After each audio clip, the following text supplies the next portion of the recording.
Good morning. We're going to get started in about a minute. I want to remind you that these conversations in this plenary are going to be in English. And so if you need your translation, please get your headphones from right outside. So 1 minute, we're going to bring our colleagues who are still having breakfast, and we'll get started.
Good morning, everyone. Buen día, bon dia. Welcome to day 2 of Interconnected, Reporting the Climate Crisis, the Pulitzer Center's 6th annual conference. Thank you also to our global audience for joining us this morning. My name is Marina Walker Guevara, and I am the Pulitzer Center's executive editor.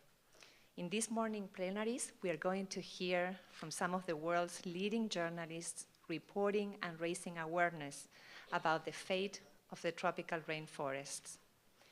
The destruction of rainforests is one of the biggest tragedies of our lifetime, and it affects everyone.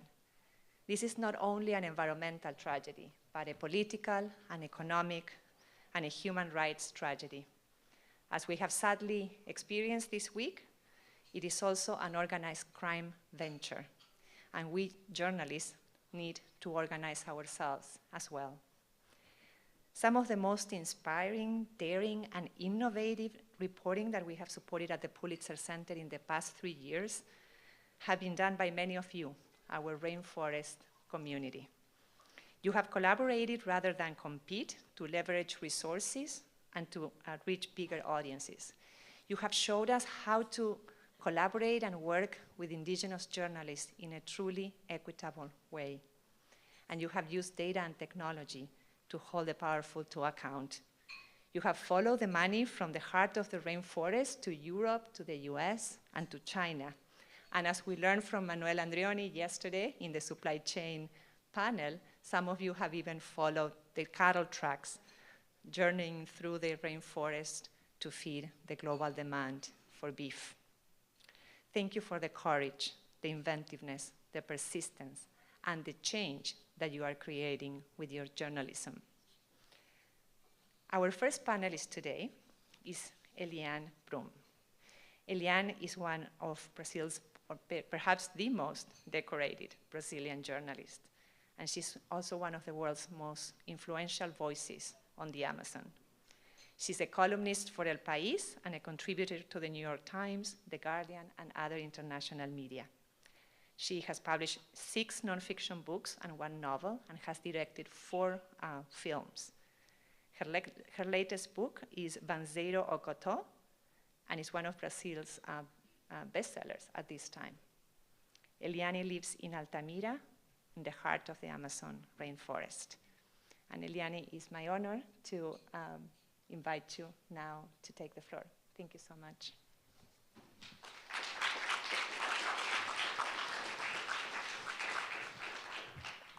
Thank you, Marina. Good morning, everyone. I usually speak in my language, Portuguese, because I believe it's politically important. Today, however, also for political reasons, I'm going to speak in English. I apologize in advance for my terrible accent, because it's terrible. Monday morning, I was awakened by a message that Tom Phillips, correspondent for The Guardian in Brazil, has disappeared in the Javari Valley, one of the Amazon's most dangerous regions. John Watts was at the breakfast reception for the meeting of the Rainforest Journalism Fund and Rainforest Investigations Network in the hotel. I sent John a WhatsApp and asked Veronica Goizueta to tell him to check his messages, because John sometimes completely and sanely forgets about his phone. John came straight up to our room and soon discovered that Tom Phillips was safe at home in Rio de Janeiro. If Tom wasn't missing, then who was? Tom Phillips, of course. This one-letter difference in the names of two journalists in Brazil who write for The Guardian has always caused confusions. Dom is one of John's best friends. He's a lovable guy, excellent reporter, and extremely responsible. Dom is one of, we knew that Dom, also a contributor to the Washington Post and the New York Times, was working on a book about the rainforest. And I asked the indigenous leader from the Javari Valley to send a photo so we could be certain. When the picture appeared on my cell phone, the certainty punched us in the stomach. Yes, it was Dom in the photo. Our beloved Dom, the forest embracing him in green, his sunny face declaring there is nothing he's afraid to show the world. Then our pain deepened. His wife and our friend Alessandra and his family in England had to be told, and The Guardian contacted as well. We needed to move quickly because we knew Jair Bolsonaro and his government would do nothing unless put under great pressure.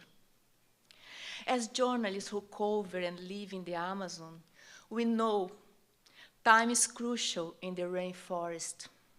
Every second counts, as Dom's sister would later say when she issued a desperate appeal to the Brazilian authorities. You can read more in the press every day here in the United States, in Brazil, in Great Britain, all over. Dom and his traveling companion, Bruno Pereira, one of his generation's most eminent indigenous experts, are still missing. At this moment, we fear they may never be found. Given the information we have received, as that has also been uncovered by journalists like Laís Farias, present here, the most likely scenario is that they were killed. If so, then bags of dirt were probably tied around their necks before their bodies were tossed in the river, a common practice in that part of Brazil. In deliberately delaying the search, Bolsonaro and his administration has allowed time for the Amazon animals to devour the men's bodies and make recovery more difficult. Another hypothesis is that the two men were taken to Colombia as hostages, but this is less likely. Of course, those who love always still hope for a miracle. I have two emphatic statements to make to those of you in attendance, and this is especially important because some of the world's finest journalists are here today, along with influential people in the current debate. The first statement is that in the Amazon, it's nothing exceptional to begin the week with this kind of news. John Watts and I live in Altamira, one of the rainforest's most violent regions, and our weeks have begun like this ever since Jair Bolsonaro took office. Some forest defenders is always calling us in desperation because his house was burned down. A gunman held a pistol to his chest and took his family hostage. Or he was attacked directly or received a death threat. In less than 2 weeks last May, 10 people were killed only in our city. Before arriving in Washington, I spent weeks with a peasant community where 2 homes were set ablaze and families held hostage by gunmen. Before that, I was dealing with a group of ribeirinhos, members of a traditional forest communities, who are now involved in criminal operations in the deep rainforest. Ribeirinhos who were once forest defenders but switched sides to survive under the Bolsonaro government. Today, being a journalist in the Amazon means not only denouncing violence, but helping to build protective networks and set them in motion to prevent more bloodshed. In the early hours of yesterday morning, I was awakened for the second time this week because gunmen fired several shots against the house of 2 families in a peasant community. I stopped, I breathed, and I had to choose, besides all the work here, which was the priority, the disappearance of Dom and Bruno, or the peasant house perforated with bullets. It's a terrible choice. It's an indignity. But this is a war. And calling it a war is not rhetorical. It's a war, and being a journalist today also means being in the resistance. Journalists in Brazil, large southern cities, are not always conscious of this. And those in Europe and United States are even less aware. We only have to look at our surrounding. In this luxury press club in the city of Washington, where decisions that affect the entire planet are made. Everything here is an illusion, like some Disney theme park. The January 6th invasion of the Capitol showed us this, as did the 8 minutes and 29 seconds of George Floyd's asphyxiation. Our reality is a planet driving to ruins in order to finance an impossible pattern of consumption. Our reality is a growing multitude of climate refugees knocking on the walls of the minority who, in the words of the great Yanomami thinker Davi Kopenawa, has eaten the planet. We, journalists, cannot allow ourselves to be corrupted by this illusion. The most important of this moment, the one that will define our very near future and the tomorrow of today's children, is the one taking place in the world's largest tropical rainforest and in other enclaves of nature. Other natural life supports, other tropical forests and oceans, places we hold to be in the legitimate centers of the world. The war that Vladimir Putin's Russia is waging in Ukraine is a 20th century war. The 21st century war, more protracted, harder to win wars are unfolding in these enclaves at this very minute. Unless we understand this change, we may find it impossible to respond as urgently as necessary. Now, if you want to impede our race towards self-destruction. My second emphatic statement is that a line has just been crossed in the Amazon, shifting the war to another level of violence, for us journalists as well. In Brazil, journalists have been murdered in cities, but none has been killed in the deep rainforest for decades. If Dom's death is proven, he may be the first. Members of indigenous communities and leaders of other forest peoples, smallholder farmers, peasants, indigenous experts, environmentalists, and activists are often killed, but not journalists, and especially not white journalists, much less foreign ones from the global north. Killing journalists is a line criminals generally do not cross for pragmatic reasons. It's bad for business because it attracts more press, more authorities, more international attention, and more suppression. Crossing the line suggests three things here. One, the situation is out of control, even in criminal operations, thereby escalating risks. Two, drug trafficking and organized crime are advancing in the forest. And three, impunity is guaranteed daily under the Bolsonaro administration. Many well-regarded people say the state is absent from the Amazon. I don't share this viewpoint. I believe the state is very much present, but Bolsonaro has usurped the state and given free rein to militias. This explains the armed forces' note on Monday, quote, "The Amazon Military Command is ready to conduct a humanitarian search and rescue mission. However, action will only be taken under orders from the upper echelon." Fin the final quote. This also explains why only indigenous people and half a dozen military police carried out search operations during the first crucial days. It further explains why no helicopters were sent urgently to search an area of nearly 33,000 square miles.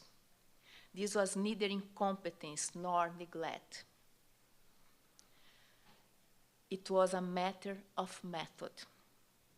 On the eve of national elections, Bolsonaro has again shown he dominates the Brazilian state, supported by a criminal base of land grabbers and illegal loggers and miners in the Amazon.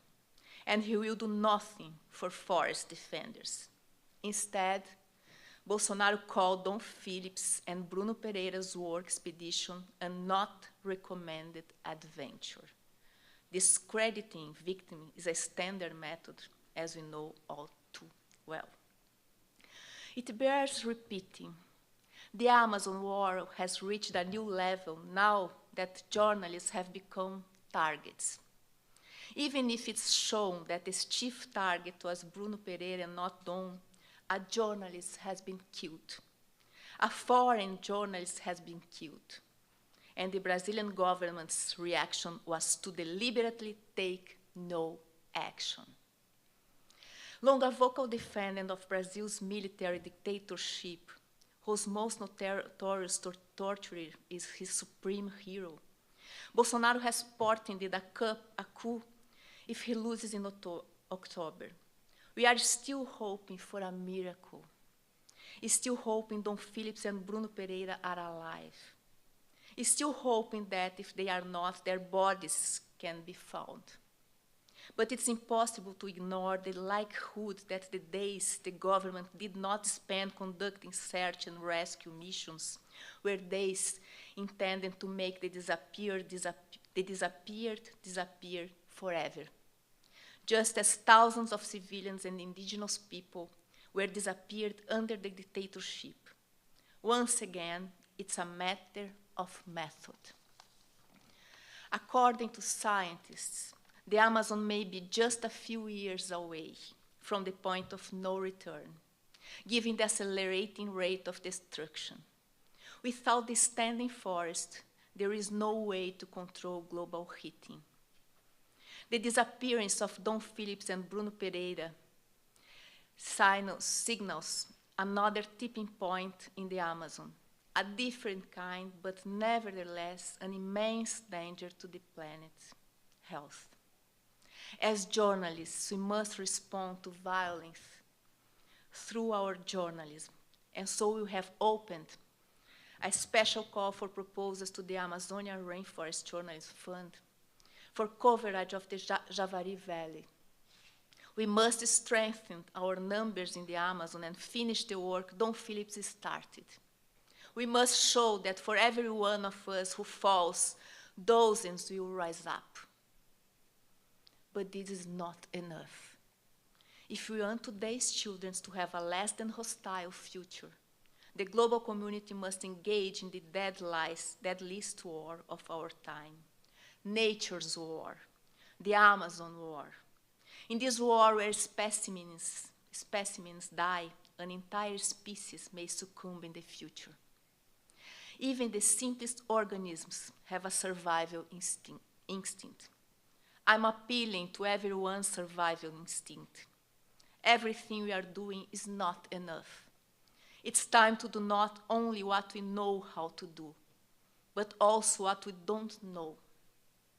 Not out of a sense of altruism or compassion for the dying, but for the sake of life. The Amazon war is the war of our time. The Amazon war is the war against extinction. Thank you very much.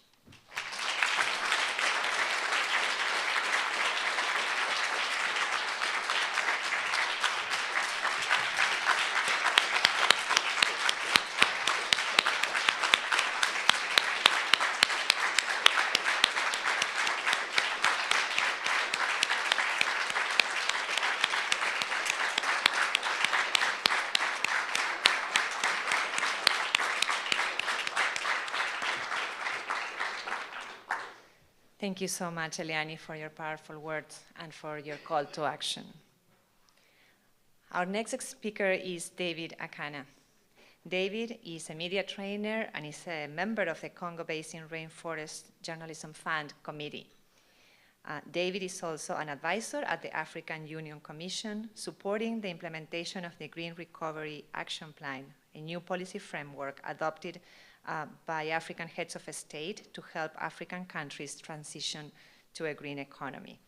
David also serves on the editorial board of Our Future on Earth, a yearly landmark report providing analysis on the state of our planet. Thank you so much, David, for being with us, and the floor is yours.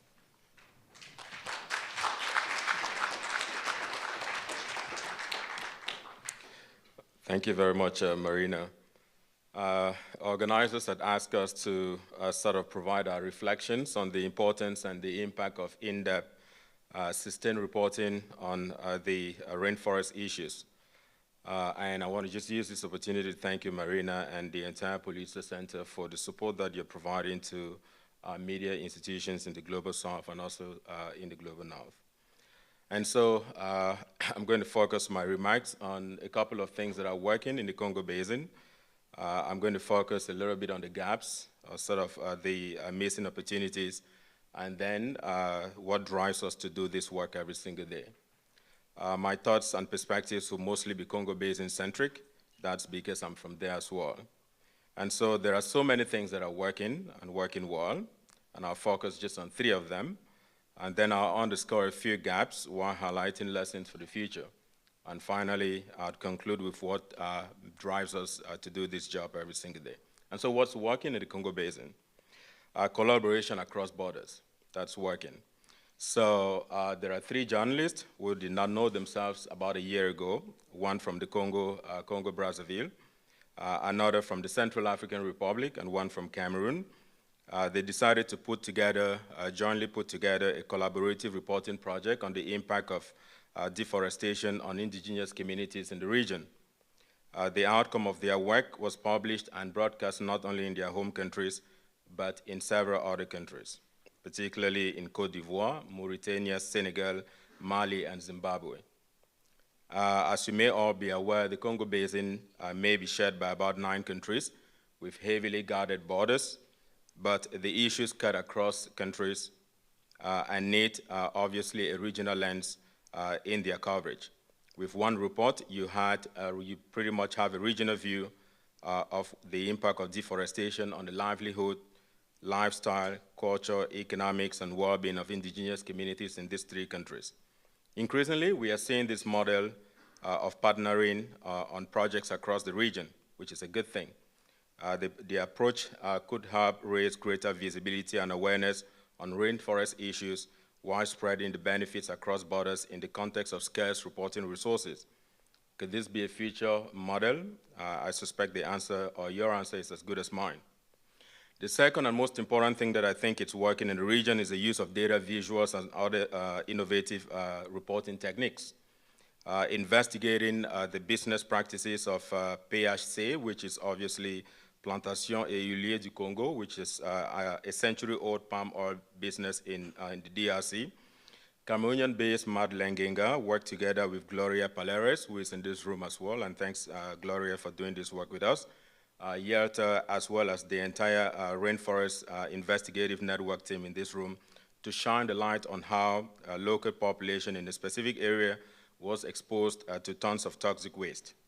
But what is key about this specific example here is not the collaborative nature of the investigation, but rather the use of data and interactive visuals and maps to make the issue compelling and easily understandable. The story pulls data from the Food and Agriculture Organization of the FAO.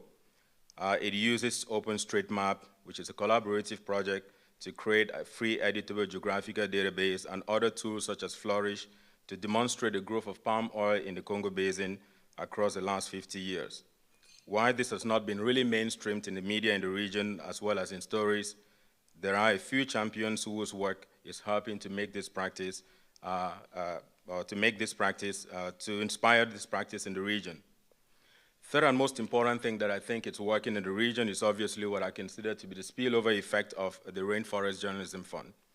So Jean-Charles Biot, it's a correspondent at the BBC and works for an FM radio station in Yaoundé, Cameroon. He received a grant and participated in the capacity building workshop of the Rainforest Journalism Fund. While most reporters would depend on subsidies to produce stories, Jean-Charles has gone on to undertake several investigations into several issues on the rainforest and broadcast it on global channels. For example, on March 17, 2022, he produced a short radio feature on the effects of logging on the health, livelihoods, and economics of a local community in Bipindi in the south of Cameroon.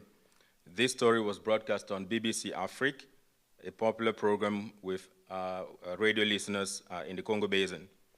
This, in my view, is a success story, top among which because here is a reporter using knowledge, skills, and tools he got from a one-off training to continue to conduct key investigative reporting projects and raising awareness and helping to shape public opinion on important issues about the rainforest. So overall, you've heard this week that there have been 39 projects that have been developed since the start of this project, which is great.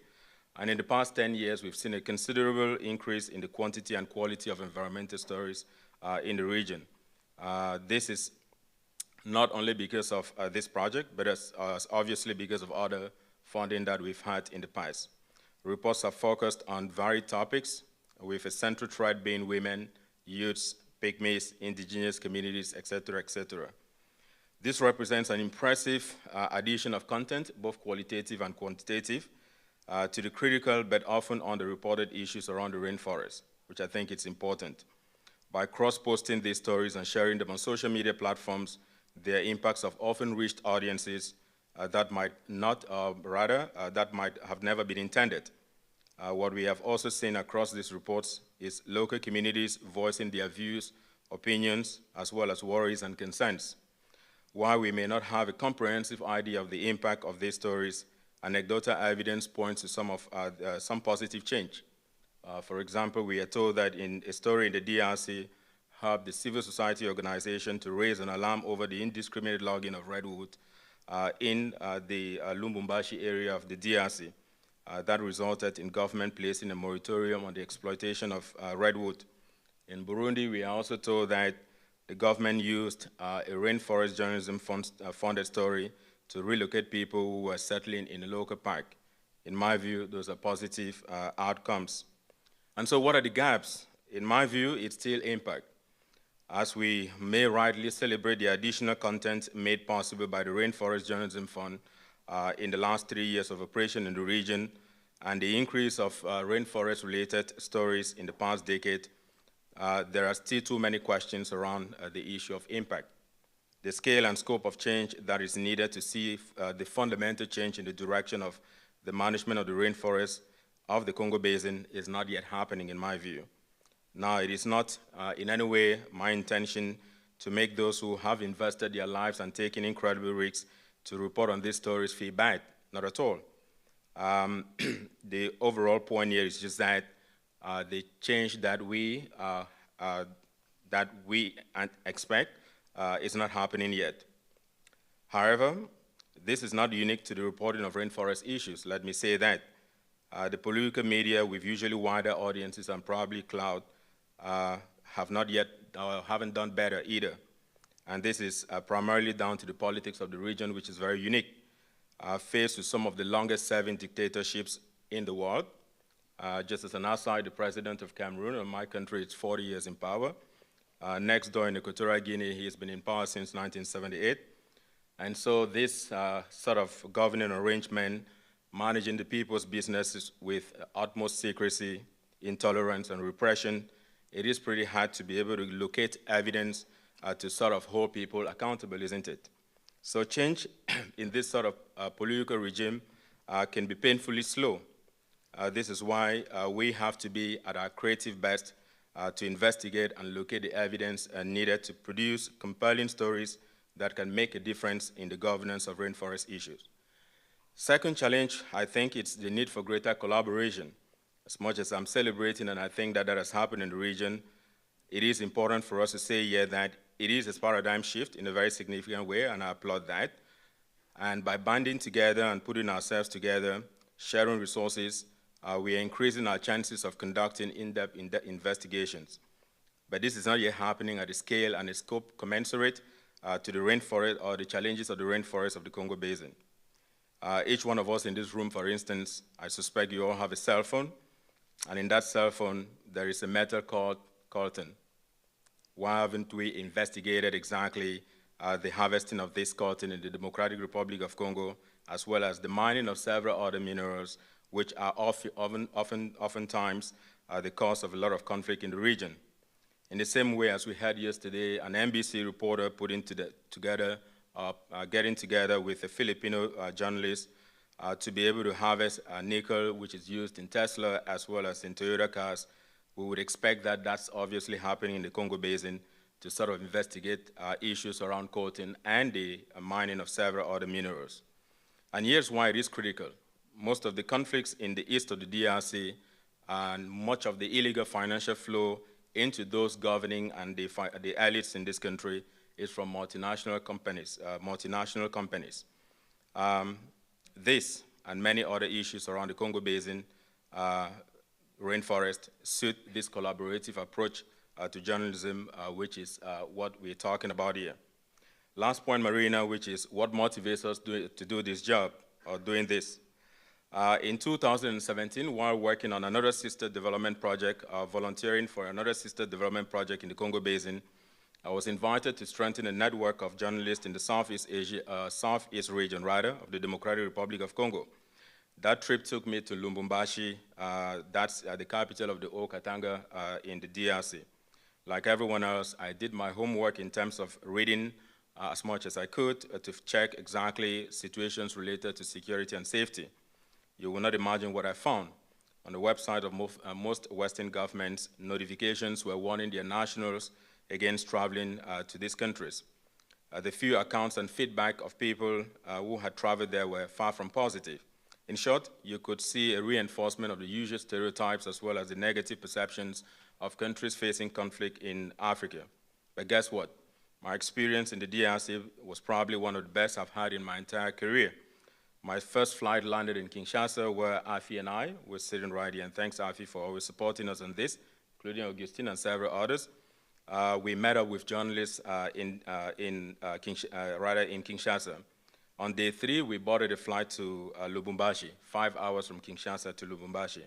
On arrival, 2 journalists, some I think they were in their 20s at the time, picked us up at the airport. All excited, they wanted to make sure that they gave us the best reception. Their warmth and welcome eased our fears in a very significant way, I have to say. As a result, my 4 days in Lubumbashi would end up to be some of the best that I'd had. First, we would spend the morning in rooms discussing about the value of data journalism. Then in the evening, we'd spend time in pubs listening to melodic Congolese music. We did not face any security or safety issues.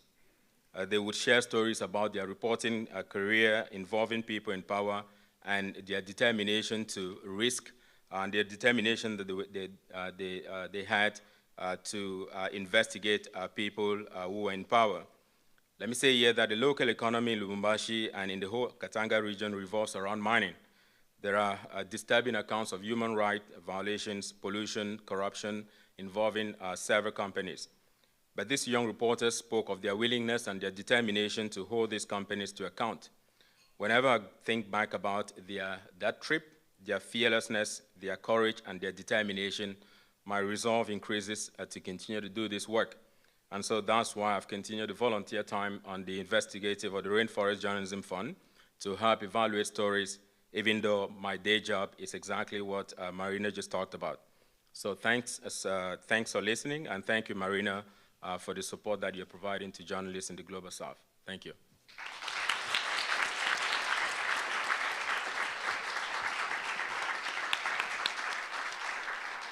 Thank you so much, David, for your work. Our final speaker in this panel is Wahyu Dhyatmika.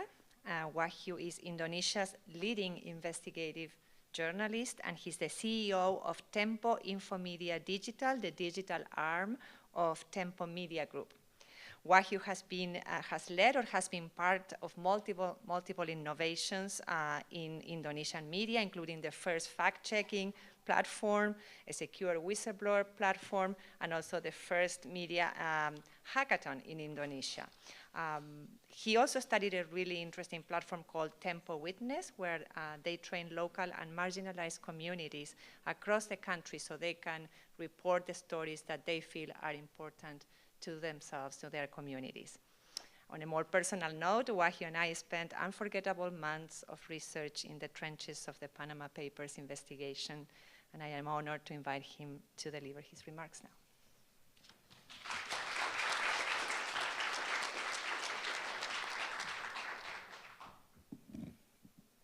Thank you, Marina. Good morning, ladies and gentlemen. In 2020, one of the big headlines in Indonesia was this: deforestation rate hits record low. So after losing 1 million hectares per year for several years, that year we only lost 300,000 hectares. So that's how we define good news in Indonesia. That's how terrible the situation is. Even though we lose forests in the size of Los Angeles, that's a record low. Of course, this has to change. All of us in this room realize that we are in a very tight race against climate catastrophe. We cannot lose time, and obviously we cannot afford to lose more forests. Our life, our future depends on it. Protecting the forests will give us more chance to reduce half of our carbon emission by 2030. The stakes are high, but the public, and especially our governments, needs to be constantly reminded. We have to keep reporting in order to keep the pressure. So Southeast Asia has one of the highest rates of deforestation in the world. We are losing 1.2% of our forests annually. According to the UNFIO, our region lost, between 1990 and 2020, our region nearly lost 1/6 of our forests. And as a result, we in Southeast Asia suffer one of the most severe biodiversity losses globally. If the current deforestation trends continue, over 40% of the region's biodiversity will be extinct in the next 50 years. Of course, some of us in the room knows these numbers by heart. We report about it every day. But what is really frustrating for most of us, that we realize change sometimes is very slow, if it ever happened at all. We saw our government conspire with big businesses to convert forests into palm oil plantations, or creating industrial forests for the pulp and paper production. They keep making empty promises to reduce carbon emission while at the same time cutting down trees to make ways for large food estates and opening up mines for nickel, gold, and copper within the protected forest area. The government always insisted that we need the development, the economic growth, that climate crisis should not rob the people from economic opportunity. But is that true? How sustainable is the economic growth if it is built on environmental damages? So change is indeed very slow, but it is not impossible. In November 2021, Tempo published a story on legalized and planned deforestation in Papua, where around 20,000 hectares of rainforest are lost because of the timber industry. We exposed that there are loopholes in the verification system for legalized timber that was put in place to prevent land grabbing and deforestation. The regulation failed to detect wrongdoing and because of weak law enforcement. A few months after we published the report, the government changed several clauses in the regulation, making sure that dirty timbers cannot slip into the system and make it into the market. The same thing happened 2 months ago in April, when we investigate how big palm oil companies in Indonesia influence regulators and policymakers by co-creating a body called Palm Oil Plantation Fund, where the industry sits with government from the Ministry of Economics to decide which palm oil companies enjoy subsidies for biodiesel, biofuel production. So 2 weeks after that publication, the Attorney General Office arrested 3 representatives from that companies, accusing them of illegal monopoly and cartel that contribute to the rise of cooking oil price in the country. Before that, in January 2022, we published another story on how politicians from one of the governing parties in Indonesia use loopholes in the license system to bribe their way in getting permits for nickel companies, for nickel mining. And after that, the Energy and Mineral Ministry responded and changed the regulation to close that loopholes. All of these stories are made possible by the RGF and RIN Pulitzer Center grants. So change, in short, is slow but possible. These stories made us hopeful that we can find ways to protect the forest and have a sustainable economic growth. We just need to keep soldier on. We just need to keep the pressure on the powerful and remind the public that our future rely on our forests. Therefore, our work needs to continue. In Southeast Asia, we have to focus our attention to forest protection in Papua and in the Mekong region, involving journalists from countries like Papua New Guinea, Timor-Leste, Myanmar, Cambodia, where these countries still have large swaths of rainforest, but very limited free and independent press. Without our support, they won't be able to operate efficiently and become the public's eyes and ears, reporting what happened on the ground and publish it. We need to build the media capacity and the journalist capacity, support their reporting, so they too can put pressure on their government. They have to be able to expose the unholy coalition between corrupt government and bad companies before they destroy our forests.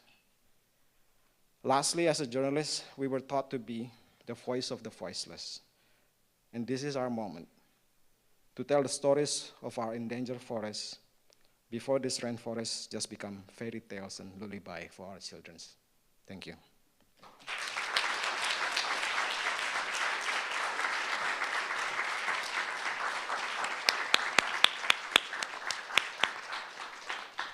Thank you so much, Eliane. Thank you, David. And thank you, Wahyu. Thank you for your leadership and for showing us the way. We are a little bit behind schedule, so we are going to continue with our program now. Yesterday, we loved the student who read a poem inspired in your reporting. And now we're going to listen to another poem by a student. So I'm inviting my colleague, Haley. Are you here?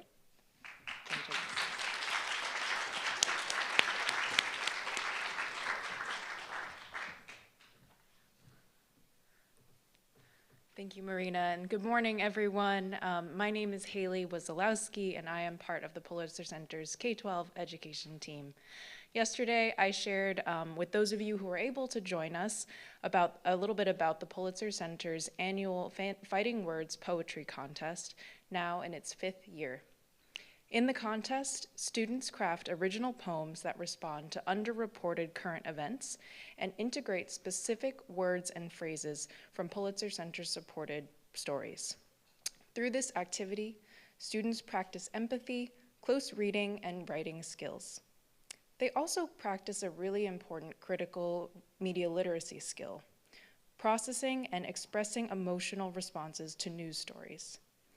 Surveys by the organization Common Sense Media suggest that students feel smart, knowledgeable, and empowered to take action in their communities when they feel engaged with the news. But at the same time, most students report experiencing challenging feelings when they encounter the news, such as sadness, anxiety, and fear. Another recent survey of about 10,000 young people across 10 countries found that over 60% expressed being very or extremely worried about climate change specifically, and many cited similar feelings of anxiety, sadness, and anger. I suspect that many of us in this room today or joining virtually may feel similar experiences. We've heard a lot of really powerful and challenging stories throughout yesterday's sessions and this morning as well. Thank you again. But being in a space together, such as we are now, filled with people who are passionate and attentive about climate change and the environment, can give us hope. Such spaces allow us to share knowledge, understand one another's experiences, and take informed action. The K-12 education team aims for the Fighting Words Poetry Contest to do something similar for students, to support them in identifying the issues that matter most to them, and give them space to feel, name, and share the emotions that they're feeling about these really tough issues. The poems that they write can be useful processing tools for them as individuals, but also can help us all collectively by raising awareness, activating empathy, and helping others to see current events from a new perspective. Today, I'm really happy to introduce another young poet, Shelby Merriman, who is a 2021 contest finalist from Denver, Colorado, who wrote a poem in response to a story about abandoned oil wells in Texas. Let's meet the poet. My name is Shelby Merriman. I live in Denver, Colorado. I'm going to be reading today a poem that I created on climate change entitled My Siblings and I, with lines from How Texas's Zombie Oil Wells Are Creating an Environmental Disaster Zone by Clayton Aldern, Christopher Collins, and Avina Sadasivam, a Pulitzer Center reporting project.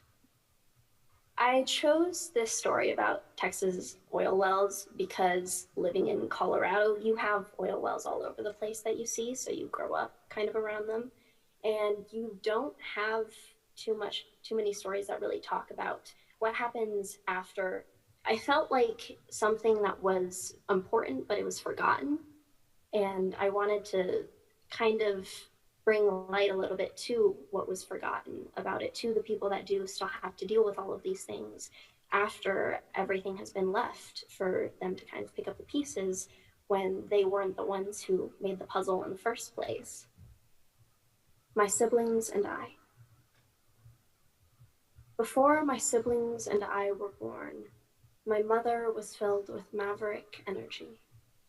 Her body was one of rural splendor, with forests and whispering fields covering her arms and legs, and seas cascading from her eyes to tint her lips blue-green like a nymph. She smelled of citrus orchards and rolled the light of the sun between her tongue and the roof of her mouth. Her eyes smiled effervescently and she overflowed. Then my siblings knew life and asked her to become their light. She agreed. When the sun peeked up, she was free. When the sun was high, she was bound. When the sun fell, so did she. When the sun was stripped for parts, She was locked in a cage, reinforced with steel casing and cement in order to catch any of her liquid gold tears. By the time I was born, she was an ancient, dried-up sea. Her arms and back were overgrown with wild, poisoned vegetation. Her hands had grown entangled in abandoned pipes that welled with anger like ticking time bombs. 1/3 of her was dark and bruised with wounds that bled ink when prodded. The ink swirled the laws into loops around the feet of her captors that they stepped over with ease. My passive existence marred her in the ways my siblings had. When will we heal her wounds? My siblings and I.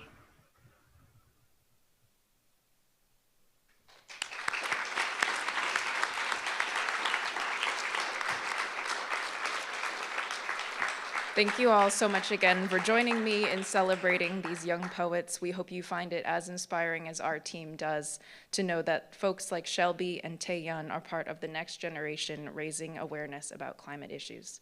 Thank you very much.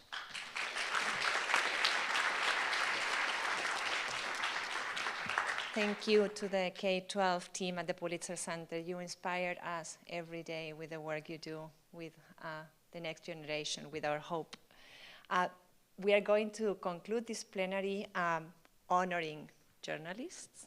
Yesterday, we honored a journalist for her with her Breakthrough Award. She's sitting here with us today. Today, we are going to honor 3 photojournalists from around the world who are winners of the 2nd editions of the Pulitzer Center's Eyewitness Photojournalism Grant. The Eyewitness Grant is a joint initiative of the Pulitzer Center and Diversify Photo that seeks to support projects by photojournalists from backgrounds historically underrepresented in the media. And this year we opened the competition to all countries around the world. We received many incredible proposals, and in collaboration with Diversify Photo, we had a very tough review process, and finally were able to select 3 winners. And 2 of those winners are with us today. So the winners are Ángela Ponce, is a Peruvian documentary photographer and photojournalist.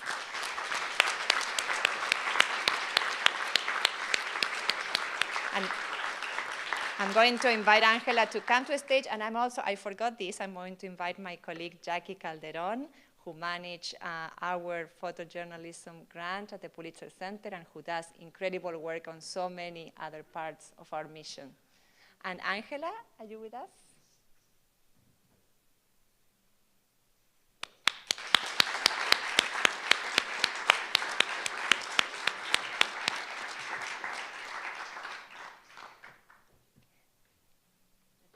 Congratulations, Ángela. So as I was saying, Ángela is a Peruvian documentary photographer and photojournalist. She focuses on long-term projects that address Latin American political conflicts, the right of people with disabilities, and environmental issues. Her winning project is called Guardians of the Glacier. And let me look at my next page. It focuses on the efforts of indigenous communities in the Cusco Mountains to protect the Quelcaya Glacier, considered the most tropical and extensive on the planet. Due to the accelerated thaw, studies determine that the glacier will disappear in the next 30 years if global emissions of greenhouse gases are not reduced. Congratulations, Ángela.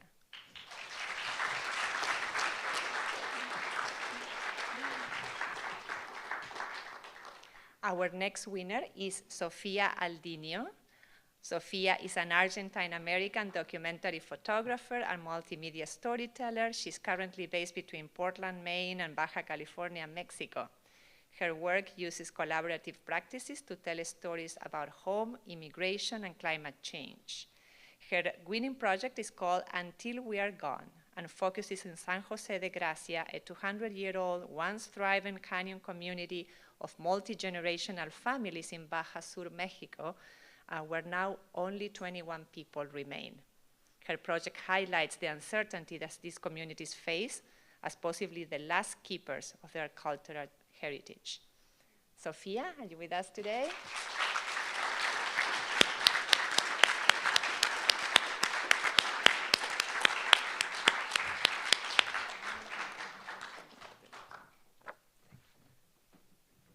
And finally, not with us today due to a prior commitment, is Tara Pixley. Tara is a queer, first-generation Jamaican-American photographer, curator, and educator based in Los Angeles. She's currently working on a book chronicling the move to decolonialize visual journalism in our industry. Tara's winning project is called Immersed in Oil and focuses on the environmental impacts on Black and Latino communities in Los Angeles, where there are 28 oil fields containing 3,000 active wells. So congratulations to Tara as well if she's watching us.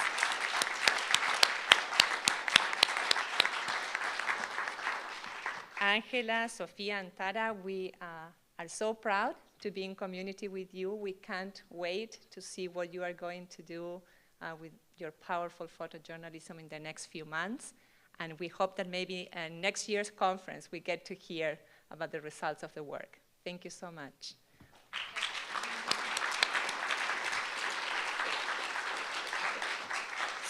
So this concludes our plenary for the morning. As I said before, we are a little bit behind schedule. So our next panel starts, I would say, now, and it's called Collaborating Against Climate Change.